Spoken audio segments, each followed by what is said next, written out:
Morning, good afternoon, good evening, wherever you're watching. This is called Blog TV. Don't forget to subscribe, like, and share. This one is serious. Owó dámẹ́wàá ti dá wàhálà lẹ́lù Nàìjíríà o.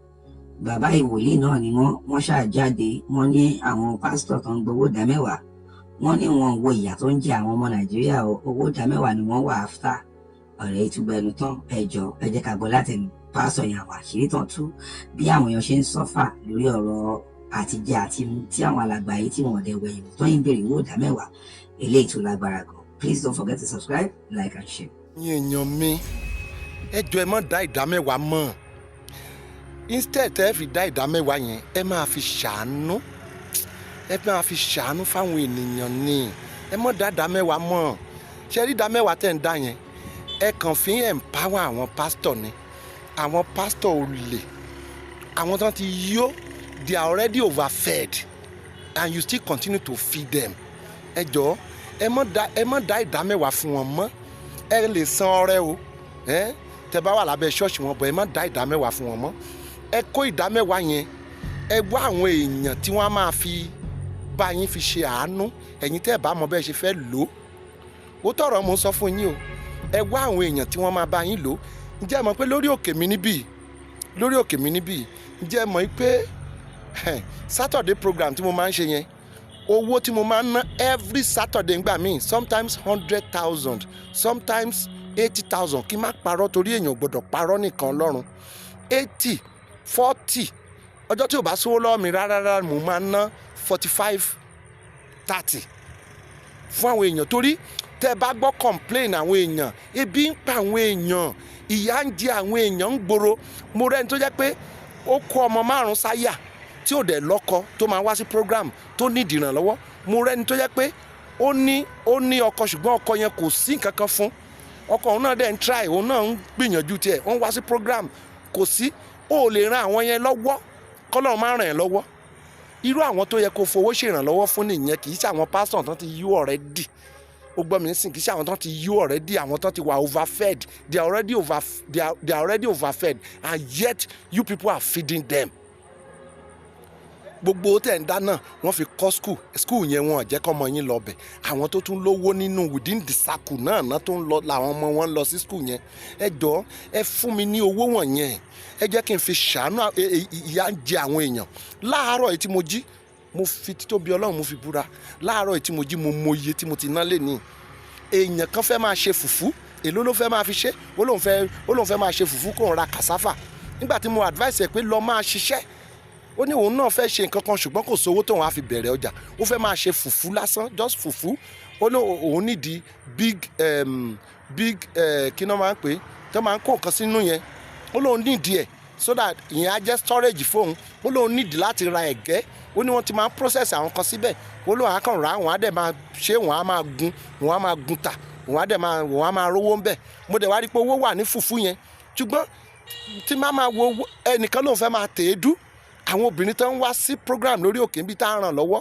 ẹlòmíín ló fẹ́ máa ta provision ṣé gẹ́tì mi sìn owó tẹ̀ ń dá ní ìdá mẹ́wàá fáwọn pásọ̀ torí tán ti jẹun torí wọn wá rí gbà torí wọn rí pàkàtà yẹn jọ ẹ kó wá fún mi kí n fi ṣe àwọn èèyàn lóore ń bì má máa ṣe fídíò ẹ̀ má máa sẹ́ndì ẹ̀ sí yín ẹ yé fún àwọn pásọ̀ yẹn lówó mọ́ ẹ yé fún wọn lówó mọ́ ẹ fowó yín ṣàánú bí o sọ pé dandan èmi o ẹ fi ṣàánú bò mí àwọn tí ò ní àwọn aláìní ẹ ra ráìsì in fact mo ń wẹ́n tó máa ra ráìsì mi ò fẹ́ owó gan kó kàn sọ pé mo ti rà á síbi báyìí dádì ẹ lọ gbé má dẹ̀ pín ẹ rí má ṣe fídíò ẹ má sẹ́ndì ẹ̀ sí yín ó lè ṣe kádùrà ẹ má gbà kò sí nǹkan tó lè mọ ṣe ẹ́ tí o lè ran àwọn aláìní lọ́wọ́ kádùrà ẹ má gbà Ọlọ́run gbọ́dọ̀ dáhùn sọ̀rọ̀ rẹ torí wo Matthew 25 verse 35 lọ kà á tó 37 ó ní nígbà tí ebi ń pa mí ó fún mi lóúnjẹ nígbà tí òtútù ń pa mí ó daṣọ bò mí nígbà tí òǹgbẹ ń gbẹ mí ó fún mi lómi mu wọ́n ń béèrè lọ́wọ́ Jésù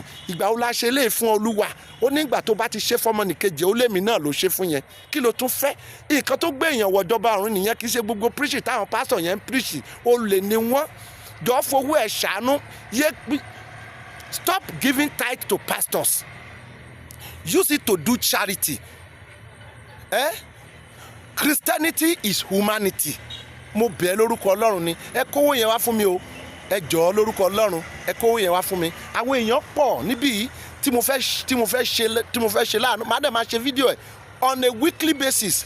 Ìwọ tó bá ti fún mi lówó, màá ṣe fídíò ẹ̀, oye tá bá ti transfer ẹ̀, tá bá ti fún ẹni yẹn fún ìrànlọ́wọ́,